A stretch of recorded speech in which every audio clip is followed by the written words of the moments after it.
Here we go. KSYM, San Antonio College Radio. This is the Urban Suite D Major, Cheryl Metal, and joining us for our second open mic session this evening. We are so happy to have Vera in the studio. How are you this evening? Oh, I am so good. How are you? Doing good, doing good. Hopefully you enjoyed your Memorial Day weekend. I did. I slept. I slept in finally. Slept until like 9, and then I did a 2-mile run. Okay. And then worked on some music and went to the gym. And, nice. I just feel so good. Good. That's So wonderful. good, so good. Oh, enjoy the sleep when you can get it. Oh, yeah. Yeah, that's such a luxury nowadays, Yeah. isn't it? Totally. So true, so true. Yes, my God. My body like wakes up for no reason like at 6. And like the eye crusties come off and I'm like, why am I awake so early? What are you doing awake? At least you're able to get some sleep. There are times when I'm literally tossing and turning for like hours. To get sleep is a luxury at times. I feel that. I totally feel that. Yeah. So, originally here from the Tone, or? Yeah, so I'm actually from the south side of San Antonio. South side. Girl, I don't know why we are. Like, it's just, I say this at every show. Every show I do, like I'm with the Southside 80 Southsiders, and I don't know why we're so proud to be from the South Side. It's so weird. We're just so proud of it, and I'm such a proud Southsider. There you go. Southside's fun. It honestly is, and it's growing so much. Yeah, it is. Yeah, it really is. Yeah, it it's really developing a lot over there. In particular area on the south side? So like I guess if you want to call it like the Harlandale district, I'm like Pleasanton military, shout out. But that's my side of town. I lived across from Harlingdale for a little bit. Yeah. Oh yes. That's my place. That's like my home. It's just something about the South Side. It's just so homey. Yeah. Like all the families there, grandma, dad, mom. Like Yeah. How was it growing up around that area? It was interesting. So I didn't necessarily my growing up was a little fun. My mother kept me in private education throughout like my whole schooling. And so I was very not knowing about culture and not knowing things outside of like my home and private school. Yeah. So I was very sheltered. Like if you look at my legs, I have the prettiest legs. No bruises, no scratches, no scars, no nothing. My mom is like so proud of that. Wow.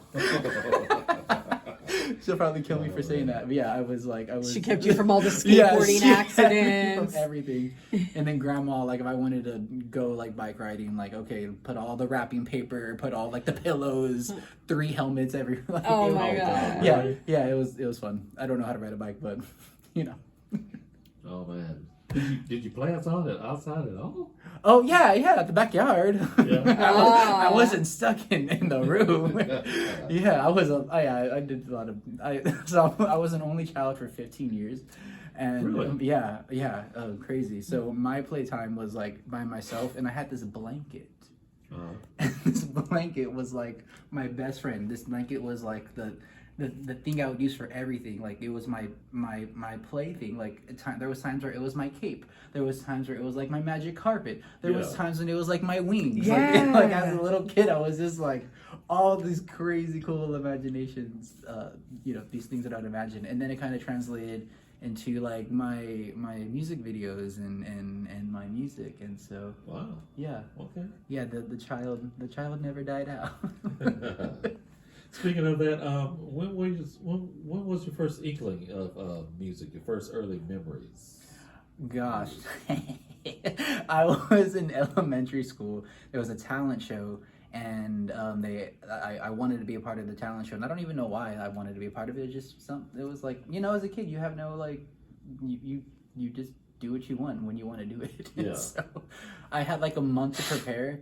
And didn't prepare, so the day of the talent show they call my name to the stage, and I go up there and I have no song, like no nothing like prepared, So I just started like singing and making up words, and it was like probably absolutely terrible. But they cheered. Aw. They cheered for me. They Wow. cheered for 4-year-old Jay Vera. That's And I just so felt, nice. I remember like hearing like just the sound. I was like, ooh, that's nice.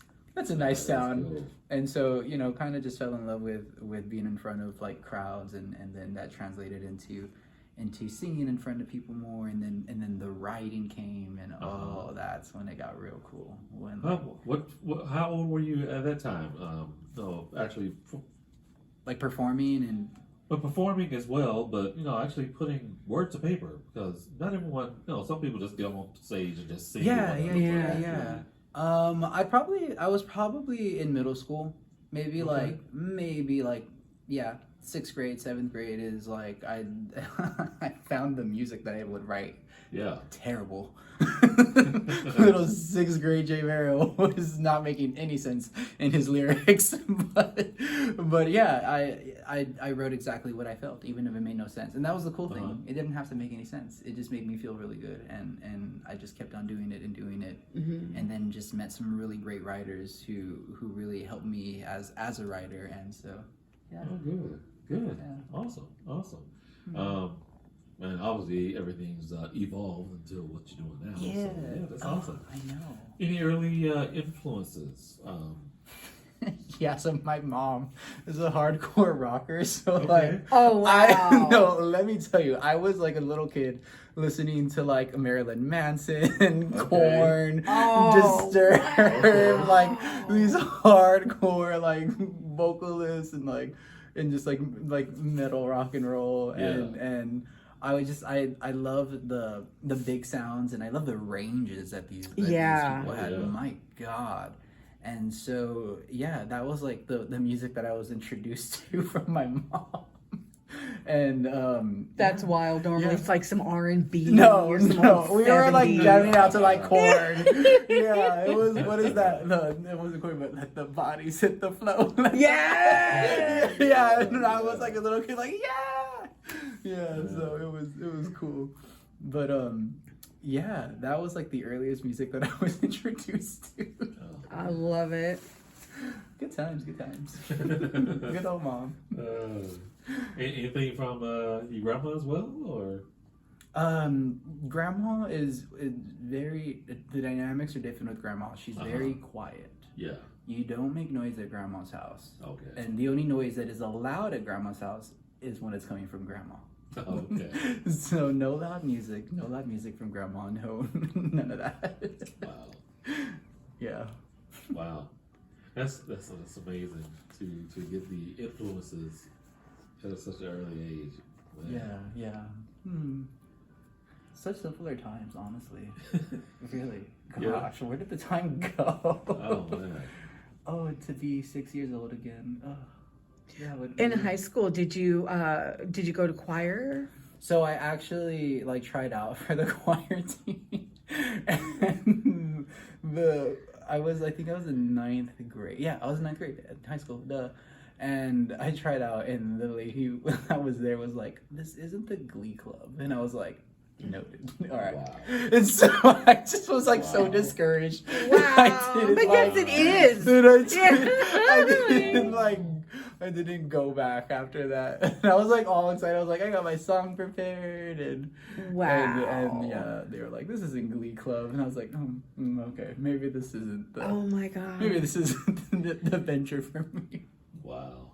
That's amazing. Hey, y'all, stay tuned. We've got more with Jay Vera coming up. In this block of music, we've got music, we've got tracks on Lee Dong, which we haven't played in a while. And a track from Adam Joseph, one of his earlier tracks. But we're going to get into a track from Jay Vera. This is Amnesia. So great. Hey, y'all, stay tuned. More coming up. This is the Urban Suite, KSYM, San Antonio College Radio.